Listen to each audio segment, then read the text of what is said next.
Hello everyone, welcome to Auric Academy. Auric Academy पे आपका बहुत बहुत स्वागत है।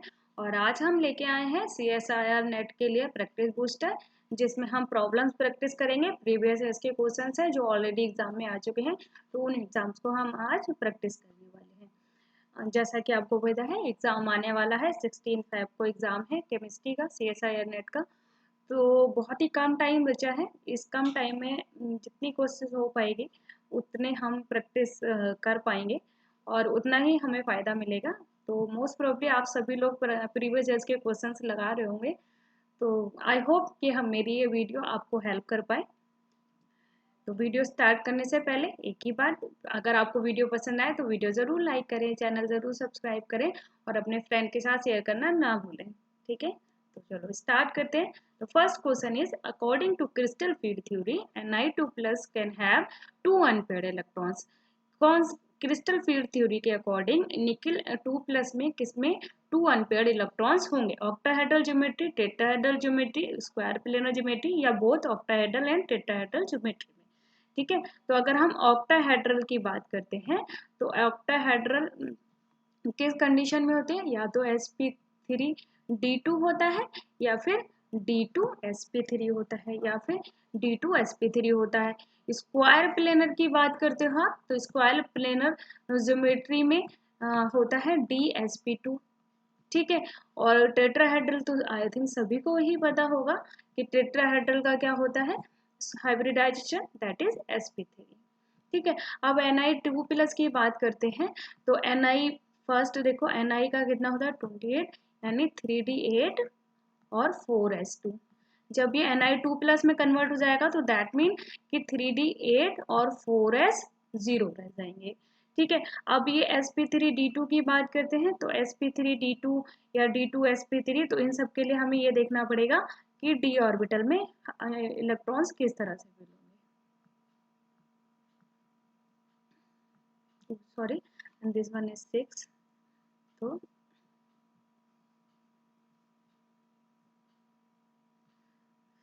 d ऑर्बिटल बनाना है 5, 1 2 3 4 5, 1 2 3 4 5 6 7 8। ठीक है, 8 इलेक्ट्रॉन है। अब देखो, आप अगर आप sp3d2 या sp3d2 की बात करेंगे तो भी हमारे पास 2 नंबर ऑफ अनपेयर्ड इलेक्ट्रॉन होंगे। ठीक है, स्क्वायर प्लेनर की बात करेंगे तो dsp2 में नहीं होगा। एंड अगर हम टेट्राहेड्रल sp3 की बात करेंगे तो भी हमारे पास में 2 अनपेयर्ड इलेक्ट्रॉन्स होंगे। ठीक है, तो अकॉर्डिंग टू दिस आप देख सकते हैं कि ऑप्शन नंबर डी हमारा करेक्ट होगा, यानी ऑक्टाहेड्रल और टेट्राहेड्रल ज्योमेट्री में ही सिर्फ 2 number of unpaired electron present होंगे। ठीक है, देखो यहाँ पे भी देखो कि अगर ऑक्टाहेड्रल ज्योमेट्री है, sp3d2 है, तो अनपेयर्ड इलेक्ट्रॉन 2 है। dsp2 ज्योमेट्री होगी स्क्वायर प्लेन में, नंबर ऑफ अनपेयर्ड इलेक्ट्रॉन कितने होंगे? 0 होंगे। टेट्राहेड्रल में sp3 में 2 होंगे। तो ये ऑलरेडी सोल्यूशन भी यहाँ पे इंक्लूड किया है। ठीक है, कंफर्म। चलो नेक्स्ट देखते हैं। अब क्वेश्चन है next is NiCN4 2 minus and NiCl4 2 minus complex ion, both diamagnetic, both paramagnetic, diamagnetic and paramagnetic respectively, और anti ferromagnetic and diamagnetic respectively. ठीक है, तो देखो इसमें आपको पता है कि NiCN4 2 माइनस में NiCN4 2 माइनस में स्ट्रॉन्ग फील्ड लिगेंड है साइनाइड, और NiCl4 2 माइनस में वीक फील्ड लिगेंड है। ठीक है, अब इन दोनों में ही निकिल जो है वो 2 प्लस स्टेट में है, 2 प्लस स्टेट में है, यानी 3d में कितने इलेक्ट्रॉन्स होंगे? 8 इलेक्ट्रॉन्स होंगे। ठीक है, तो 1 2 3 4 5 6 7 8। ठीक है, अब जब हमने कहा कि NiCN4 है, ठीक है, NiCN4 है, तो ये वाला जो इलेक्ट्रॉन है वो क्या हो जाएगा? वो हो जाएगा पेयर। वो इलेक्ट्रॉन यहाँ से क्या हो जाएगा? पेयर अप हो जाएगा, पेयर अप हो जाएगा। तो NiCN4 कैसा होगा? ये होगा डायमैग्नेटिक। डायामैग्नेटिक होगा due to strong field ligand. और ये NiCl4 है, तो NiCl4 में क्या होगा, ये जो इलेक्ट्रॉन है ये वापस यहीं पर ही रहेगा, यानी कि ये अपनी पोजीशन से नहीं जाएगा। ठीक है, जब ये अपनी पोजीशन से नहीं जाएगा तो ये कैसा हो जाएगा, पैरामैग्नेटिक। ठीक है, तो आई थिंक आपको आंसर पता चल गया होगा कि option number C is correct. ठीक है, देखिए 0 अनपेड इलेक्ट्रॉन होंगे और इसमें 2 अनपेड इलेक्ट्रॉन है, इसलिए ये पैरामैग्नेटिक होगा। ठीक है, now next is among SF4 BF4 minus HCF4 and ICl4 minus the number of species having 2 lone pair of electrons on the central atom according to BS-EPR theory।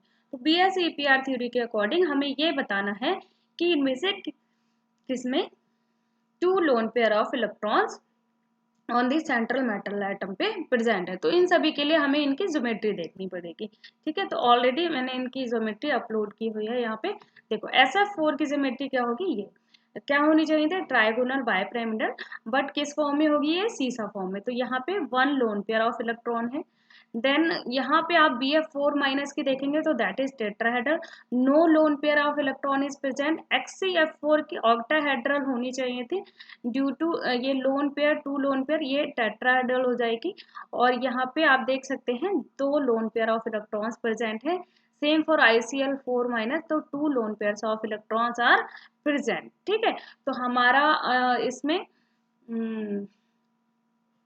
कितने, 2 species में 2 lone pair of electrons present है, यानी 2 में किस किस में present है, HCF4 में और ICl4 माइनस में, इन दोनों में 2 lone pairs of electrons present है।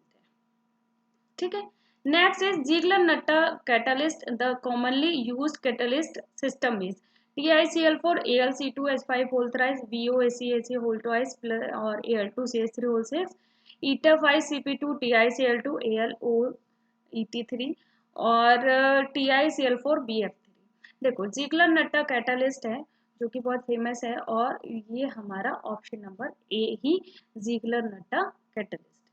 ठीक है, दिस वन तो कॉमनली, यानी कि दोनों मिक्स फॉर्म में हमें Ziegler-Natta कैटलिस्ट कहते हैं इनको। ठीक है, ओके, तो नेक्स्ट क्वेश्चन है oxidation occurs very easily in case of, इनमें से किसमें ऑक्सीडेशन वेरी इजिली अकर होगा, किसमें होगा, तो इन सभी में हमें क्या देखना पड़ेगा, ये सारे ऑर्गेनोमेटालिक कंपाउंड हैं और इन सभी में हमें देखना होगा कि इनकी ऑक्सीडेशन स्टेट कितने हैं, यानी कि टोटल नंबर ऑफ इनमें इलेक्ट्रॉन्स कितने हैं। ठीक है, तो इसके लिए हम टाइम सेव कर लेते हैं थोड़ा सा और ये देख लेते हैं। देखो आयरन, और ये हमारा हो गया 10 और आयरन मिला के 18 हमारे आउटर सेल में central number of electron in outer shell of central atom. ठीक है, सेंट्रल एटम के आउटर सेल में हमारे टोटल इतने इलेक्ट्रॉन हो गए। ठीक, कोबाल्ट की बात करते हैं तो कोबाल्ट के आउटर सेल में इन दोनों को मिला के हो गए कितने, 19 इलेक्ट्रॉन्स हो गए। रुबीडियम में हो गए हमारे 18 और ये हमारे 18 21 में हो गए CO प्लस में। तो हमें ये बताना है कि ऑक्सीडेशन अकर्स वेरी इजीली, किसमें ऑक्सीडेशन वेरी इजीली होगा। अब आप देखो कि किसमें ऑक्सीडेशन बहुत इजीली होने वाला है, तो ऑब्वियसली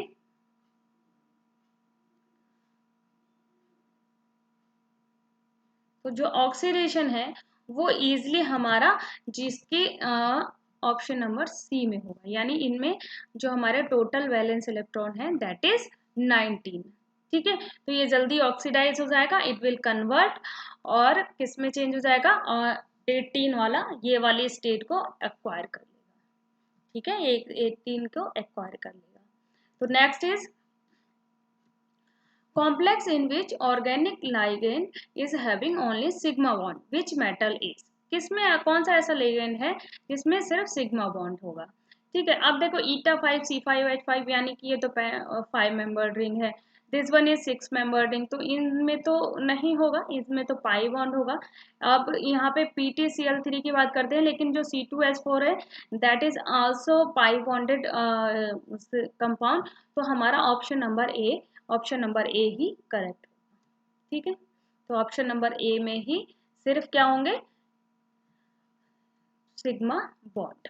ठीक है, ये देखो, ये हमारा ईटा 5 C5H5O2 Fe का है, ये KPTCl3 और C2H4 का है, और ये सेम फिर RuC6H6 का। ठीक है, now in the molecules H2O, NH3 and CH4, the bond angles are same, the hybridizations are same, the bond distances are same, the shapes are same। तो इनमें से हमें ये बताना है कि इन सभी में क्या सेम है। अब आप बताओ कि इन सभी में देखो CH4 का आप सभी को पता है कि ज्योमेट्री कैसी होती है, टेट्राहेड्रल होती है। ठीक है, NH3 की ज्योमेट्री भी टेट्राहेड्रल होनी चाहिए, but due to lone pair ये टेट्राहेड्रल ना होके कैसी हो जाती है, वी शेप हो जाती है। ठीक है, H2O की कैसी हो जाती है, H2O की भी ऑक्सीजन और इसके ये हो जाएगी हाइड्रोजन हाइड्रोजन, और ये लोन पेयर की वजह से इसकी ज्योमेट्री बैंड शेप हो जाती है। ठीक है, बॉन्ड एंगल्स किसी के भी सेम नहीं होंगे, क्योंकि ड्यू टू लोन पेयर सभी, इसका बॉन्ड एंगल सबसे ज्यादा होगा 104.5 डिग्री, तो इसका उससे कम होगा और इसका सभी से कम होगा ड्यू टू लोन पेयर रिवल्सन। ठीक है, तो इन सभी में क्या सेम है, इन सभी में हाइब्रिडाइजेशन आर सेम। सभी में हाइब्रिडाइजेशन क्या होगा, sp3। ठीक है, बहुत इजी क्वेश्चन था, नेट में आया हुआ है। ओके, देखो बॉन्ड एंगल 104.5 डिग्री है, 107 डिग्री, 109.5 डिग्री। ठीक है, सॉरी मैंने गलत बोल दिया था, वहां पे 109.5 डिग्री होता है इसका, और 104.5 डिग्री होता है वाटर का। ठीक है, शेप देखो वेंट होगा, पिरामिडल होगा, टेट्राहेड्रल होगा। हाइब्रिडाइजेशन sp3 और बॉन्ड लेंथ किसकी ज्यादा होगी, ऑब्वियसली जिसमें कोई भी लोन पेयर नहीं है तो उसकी बॉन्ड लेंथ ज्यादा होगी, then nitrogen hydrogen, then oxygen hydrogen की। ठीक है, next question is the correct order of stability of difluorides. Difluoride का करेक्ट ऑर्डर ऑफ स्टेबिलिटी बताना है। GF2 SiF2 CF2। देखो कार्बन सिलिकॉन और जर्मेनियम, कार्बन सिलिकॉन और जर्मेनियम, और इनके ही डाईफ्लोराइड्स हैं, तो इनके ही डाईफ्लोराइड्स हैं, तो आपको पता होना चाहिए कि टॉप टू बॉटम जाने पे स्टेबिलिटी डिक्रीज हो जाती है, तो ऑप्शन नंबर बी हमारा करेक्ट होगा, ऑप्शन नंबर बी करेक्ट होगा। कार्बन CF2 की स्टेबिलिटी सबसे ज्यादा होगी, देन SiF2 और देन GeF2। ठीक है, देखो ड्यू टू यहाँ पे रीजन भी दिया है, stabilization by back bonding CF2 by back bonding due to inert pair effect, stability of +2 oxidation state increases down the group, increases down the group.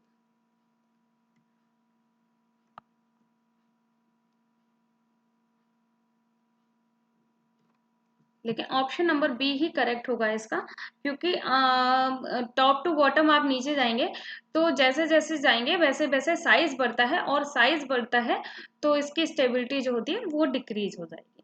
ठीक है, यानी कि आप उनको उतना स्टेबली, उतना मजबूती से उसको पकड़ के नहीं रख पाते हैं, रीजन ये है। ठीक है, next is the number of possible isomers for RuBpY whole twice, here 2 is BpY is bipyridine, 2 to bipyridine।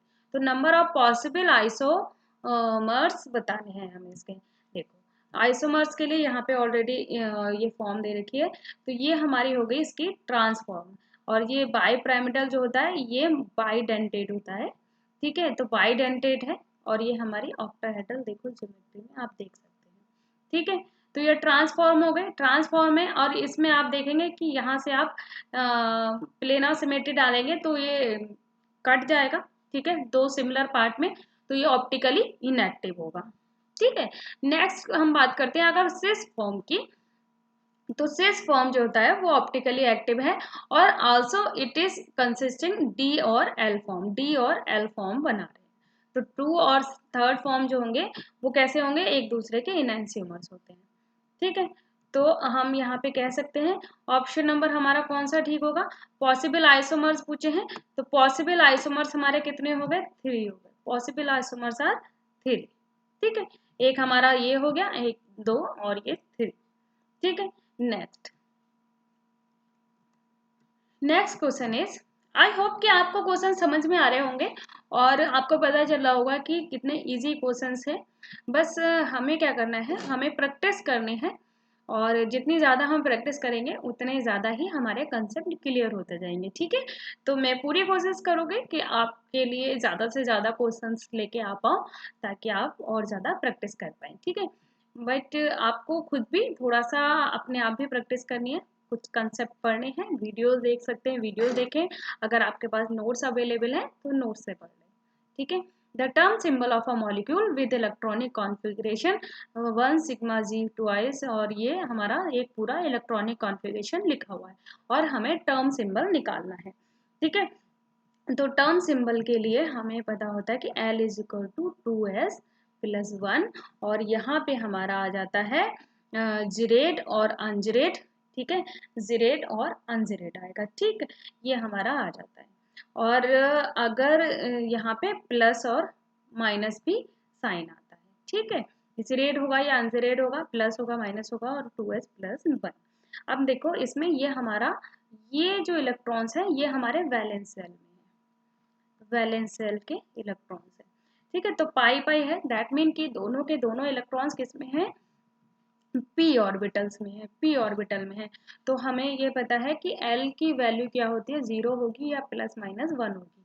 ठीक है, तो आप 2 इलेक्ट्रॉन है तो यहाँ पे एल की वैल्यू 0 होगी, और 0 देखो यहाँ पे सभी के लिए सिग्मा साइन दिया हुआ है, तो यहाँ पे ऑब्वियस है कि एल की वैल्यू हमारी 0 ही आएगी। देखो एल इज इक्वल टू 0 1 2 3, अगर है यहाँ पे 2 3, तो यहाँ पे जो सिंबल्स यूज होते हैं वो यूज होते हैं सिग्मा, पाई, और ये delta, and that one is 5।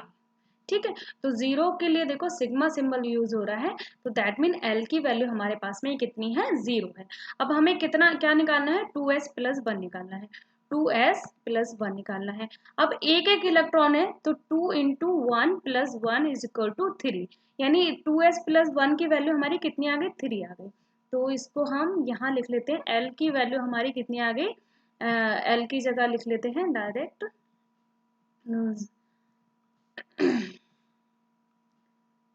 L की जगह डायरेक्ट हम सिग्मा ही लिख लेते हैं, और सिग्मा की वैल्यू कितनी आ गई, 3 आ गई, 3 आ गई। और ये पूछ रहे हैं कि जिरेड होगा या अनजिरेड होगा, तो देखो सभी में जिरेड लिखा हुआ है, क्योंकि अनजिरेड अनजिरेड दोनों ही अनजिरेड है। If both are ungerade then it converts into gerade. ठीक है, तो ये हमारा जिरेड हो गया 3 सिग्मा, और ये हमारा जिरेड हो गया। अब इसमें हमें ये बताना है कि ये प्लस में होगा या माइनस में होगा, तो ये हमारा सिंबल जो है, देखो यहाँ पे देख सकते हैं कि ये ऑलरेडी कर लिया है, तो प्लस और माइनस के लिए देख लेते हैं कि reflection under plane containing plus और माइनस, तो ऑब्वियसली दैट इज माइनस। ठीक है, तो माइनस यानी कि हमारा जो साइन आएगा वो माइनस आएगा, और ये हमारा टर्म सिंबल जो निकल के आया वो ये आया। तो हमारा option number B, option number B will be correct. ठीक है, option number B will be correct. देखो यहाँ पे और थोड़ा ध्यान से देख लेते हैं, ये वैलेंशियल इलेक्ट्रॉन है, टर्म सिंबल यूज किया है, एल की वैल्यू निकाली है, एल की वैल्यू हमारी 0 आई है, एस की वैल्यू, एस यानी कि पी ऑर्बिटल में 1 1 इलेक्ट्रॉन था, यानी एस इज इक्वल टू 1/2 होता है, स्मॉल एस। ठीक है, और 2s प्लस 1 में हम s की वैल्यू लगाते हैं, तो 2 इंटू, अब ये 1/2 कितने हो जाएंगे, प्लस 1/2 इज इक्वल टू 1 हो जाएगा ना, तो वही हमने लगाया है 2 into 1 plus 1 is equal to 3, यानी एस की वैल्यू यहाँ से 3 आ गई है। ठीक है, रिफ्लेक्शन की बात कर रहे हैं तो ये एक माइनस है एक प्लस है, तो हमेशा ये क्या हो जाएगा, माइनस हो जाएगा। और ये देखो दोनों के आगे अनजिरेड लिखा हुआ है, तो अनजिरेड अनजिरेड कन्वर्ट हो जाते हैं किस में, जिरेड में, तो हमें ये टर्म सिंबल मिल जाता है। ठीक है, ओके, टर्म सिंबल के और भी क्वेश्चंस कर लेंगे, और उसको थोड़ा सा और डिटेल में समझ भी लेंगे। ठीक है, next Next is, according to BSEPR theory, the molecule or ion having ideal tetrahedral shape. किसका ideal tetrahedral shape होगा, SF4, SO4 2 minus, S2Cl2 और SO2Cl2, इनमें से किसका BSEPR theory के according ideal tetrahedral shape होगा। ठीक है, देखो अब इसमें देखो SF4 का आप जब ज्योमेट्री देखते हैं तो ट्राइगोनल पिरामिडल होनी चाहिए, but due to a lone pair ये किस में कन्वर्ट हो गई, सीसा में। ठीक है, SO4 की जो SO4 2 माइनस की ज्योमेट्री जो होगी दैट इज टेट्राहेड्रल। ठीक है, दैट इज टेट्राहेड्रल। S2Cl2 की ज्योमेट्री जो होगी वो due to lone pair van shape हो जाएगी, वैन शेप हो जाएगी। एंड जो हमारी SO2Cl2 की होगी ये डिस्टॉर्टेड ऑक्टेट्राहेड्रल होगी, because all bonds are not equivalent, क्योंकि दो आप डबल बॉन्ड देख रहे हैं और दो आप सिंगल बॉन्ड देख रहे हैं। ठीक है, तो इस वजह से इनका जो बॉन्ड होगा वो इक्विवेलेंट नहीं है। तो ऑप्शन हमारा कौन सा वाला, SO4 2 माइनस वाला, यानी option number B is correct, option number B is correct. ठीक है, next question is MnS2 whole 6 plus 2 has very light pink color. The best reason for it. The complex does not have a charge transfer transition. DD transitions here are orbital forbidden but spin allowed. DD transitions here are orbital allowed but spin forbidden. DD transitions are both orbital forbidden and spin forbidden. देखो इसमें क्या होता है कि D5 MnS2 जो है इसमें D5 octahedral complex है, और इसमें सारे के सारे कैसे होंगे, लेपोर्टे फॉरबिडन होंगे, यानी कि ऑर्बिटल फॉरबिडन होंगे as well as spin forbidden. ठीक है, तो absorption associated with doubly forbidden transition are extremely weak, so it is very lightly coloured. ठीक है, तो इसका मतलब ये हो गया कि यहाँ पे क्या हो गया कि are allowed both forbidden, d transition here are both orbital forbidden and spin forbidden. ठीक है, next is the highest occupied molecular orbital in N2 and O2 plus respectively are. Take x-axis as internuclear axis. Molecular orbital theory का question है, बहुत easy question है। देखो यहाँ पे मैंने ऑलरेडी दिया हुआ है कि सिग्मा 2 N2 यानी N2, देखो एक नाइट्रोजन में कितने एटॉमिक नंबर होता है, 7, तो N2 का मतलब हो गया 14। ठीक है, 14 हमें इलेक्ट्रॉन बनने हैं, तो sigma 1s2 sigma 2s2 sigma 2s2 sigma star 2s2, ये स्टार यानी एंटी बॉन्डिंग है, ये एंटी बॉन्डिंग है। और इसमें क्या होता है, अगर 14 है तो इसमें क्या होगा, जो p ऑर्बिटल के ये 2px और पाई 2py पहले आ जाएंगे और ये पाई 2pz बाद में आएगा। ठीक है, इसके बाद में ये आ जाएगा हमारा पाई वो सिग्मा 2pz, और फिर इसके बाद में आ जाएगा हमारा ये सेम पाई स्टार 2py और पाई z 2py, और उसके ऊपर आ जाएगा हमारा क्या, sigma star 2pz, sigma star 2p। ठीक है, ये इसका नाइट्रोजन का होगा, और सेम विद ऑक्सीजन।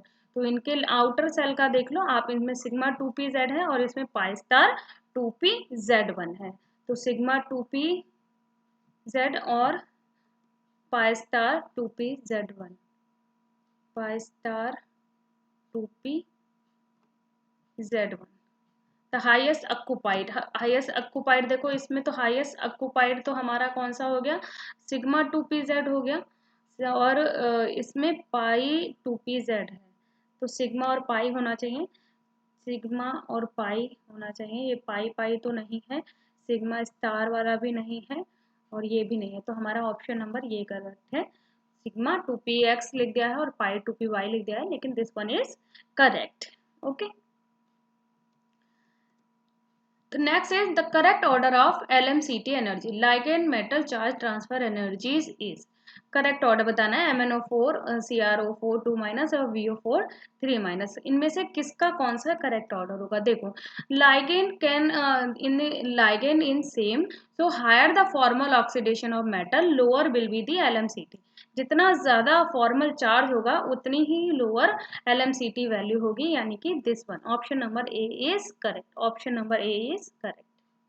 ठीक है, next is the oxidative addition and reductive elimination steps are favoured by electron rich metal centres, electron deficient metal centres, electron deficient and electron rich metal centres, electron rich and electron deficient metal centres respectively. हमें ये बताना है कि oxidative addition and reductive elimination in organometallic compounds में जो reactions होती हैं उनमें क्या होता है। देखो oxidation of metal is easier for electron rich system, और इसलिए electron rich metal undergo oxidative addition.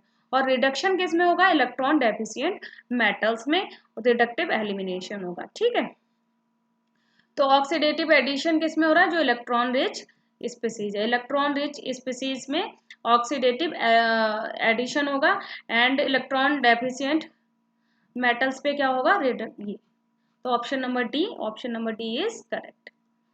Now next is identify the order according to increasing stability of the following organometallic compounds.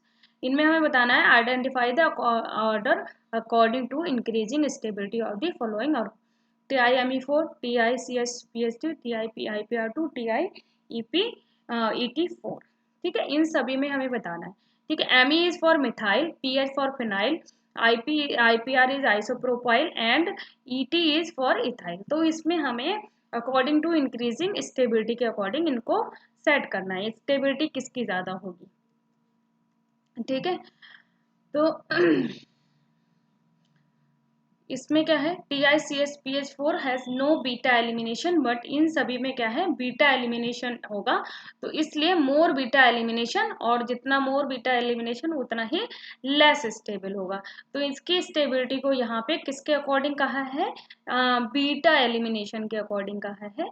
Beta elimination जो हमारे इसमें organometallic compounds में beta elimination होता है, और उसके थ्रू ही जो रिएक्शंस आगे फॉरवर्ड होती हैं। ठीक है, तो इस वजह से ऑप्शन नंबर हमारा कौन सा करेक्ट होगा? Option number C will be correct. थोड़ा सा ऑर्गेनोमेटालिक कंपाउंड्स को आप स्टडी करेंगे तो आपके ये सारे डाउट्स क्लियर हो जाएंगे। ठीक है, next is among the metals Mn, Fe, CO and Ni, the one those would react in native form directly with CO giving metal carbonyl compound। देखो इन सभी में आयरन और जो निकेल होता है वो जो है कार्बोनिल के साथ में मेटल कार्बोनिल बनाता है, वो भी इसकी नेटिव फॉर्म में। ठीक है, तो option number C is correct. Already ये रिएक्शन दी है यहाँ पे, तो आप इसको भी देख सकते हैं।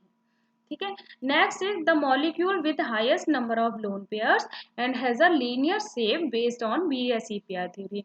तो इसमें हमें ये बताना है कि किसमें highest number of lone pairs होंगे, और जिसमें लीनियर शेप होगा। लीनियर शेप होगा वो कौन सी ज्योमेट्री होगी। ठीक है, देखो CO2 में तो नहीं है, आपको भी पता है, तो ये तो नहीं होगा।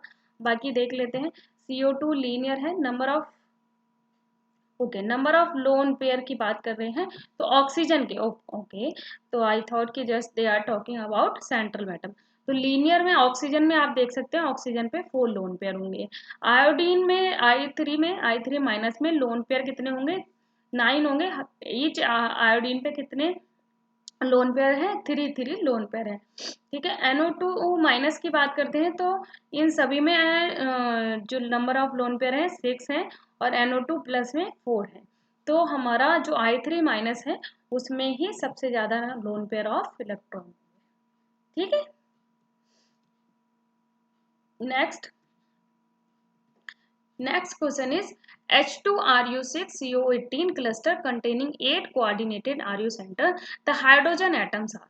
इस क्लस्टर में कंटेनिंग 8 कोऑर्डिनेटेड Ru सेंटर्स हैं, उसमें हाइड्रोजन एटम कहाँ पे? इसके लिए ऑलरेडी मैंने स्ट्रक्चर यहाँ डाला हुआ है, तो आप देख सकते हैं हाइड्रोजन एटम यहाँ पर है और इस पोजीशन पे है। ठीक है, और ये हाइड्रोजन एटम 1 2 3 Ru से अटैच है, और सेम यहाँ ये रहा हाइड्रोजन एटम, और यहाँ पे भी हाइड्रोजन यहाँ Ru से, इस Ru से और इस Ru से, 3 Ru सेंटर से मेटल से अटैच है।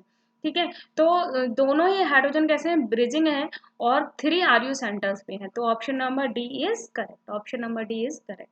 Next is in the hydroformylation reaction the intermediate CH3 CH2 CH2 CO देखो हाइड्रोफॉर्मेलिजेशन रिएक्शन में इंटरमीडिएट पूछा है कि इस कंपाउंड का इंटरमीडिएट क्या होगा। Forms as acyl intermediate and conduct an adduct with an olefin reactant, reacts with hydrogen और एलिमिनेट्स प्रोपेन। तो इसमें option number A is correct, जिसमें असाइल इंटरमीडिएट बनता है। देखो जो कार्बोनिल है वो यहाँ से निकल के इधर आ चुका है। ठीक है, तो this one is correct option, यहाँ पे आपको दिया भी है। ठीक है, next is the sizes of zirconium and hafnium are similar. Zirconium and hafnium is affected by lanthanide contraction. ठीक है, दोनों का ही क्या है कि statement 1 is correct and statement 1 and 2 are correct and 2 is correct explanation of 1। Yes, तो zirconium और हैफनियम दोनों में ही क्या है, ड्यू टू लेंथेनाइट कॉन्ट्रैक्शन दोनों का साइज होता है वो सेम हो जाता है। ठीक है, ये आप यहाँ देख सकते हैं। Next is the electronic configuration for gadolinium is this, where as that gadolinium 2+। Gadolinium 2+ का क्या होगा, ये 6s2 वाले इलेक्ट्रॉन निकल जाएंगे, तो ये बन गया option number D is correct. बहुत इजी क्वेश्चन था। ठीक है, and the last question I think ये है, possible J value for D3 term symbol. D3 term symbol के लिए पॉसिबल जे वैल्यू बतानी है। तो L इज इक्वल टू 0 1 2 3 और ये हमारा आ गया S P D और F। तो L की वैल्यू तो 2 आ गई और ये that is 2s plus 1 is equal to 3, ये जो वैल्यू है दैट इज 3। तो 2s is equal to 3 minus 1, तो 2s इज इक्वल टू 2, तो s is equal to 2 minus 2, तो s इज इक्वल टू आ गया 1। ठीक है, तो अब यहाँ पे j is equal to l plus s से l माइनस s तक होता है, तो दैट इज 2 प्लस 1 और ये यहाँ पे आप ले सकते हैं 2 माइनस 1, तो ये आ गया 3 और ये आ गया 1। तो option number B, option number B, option number B is correct. ठीक है, क्लियर। चलो, आई होप कि आपको वीडियो पसंद आई होगी और आपको इन्फॉर्मेटिव लगी हो, पसंद आई हो, तो वीडियो ज़रूर लाइक करें। और नेक्स्ट वीडियो में मिलते हैं, और भी क्वेश्चंस लेके आएंगे ऑर्गेनिक के, इनऑर्गेनिक के, जो भी पॉसिबल होंगे I will try to present here. ठीक है, तो मिलते हैं नेक्स्ट वीडियो में। Till then take care, bye bye, thank you.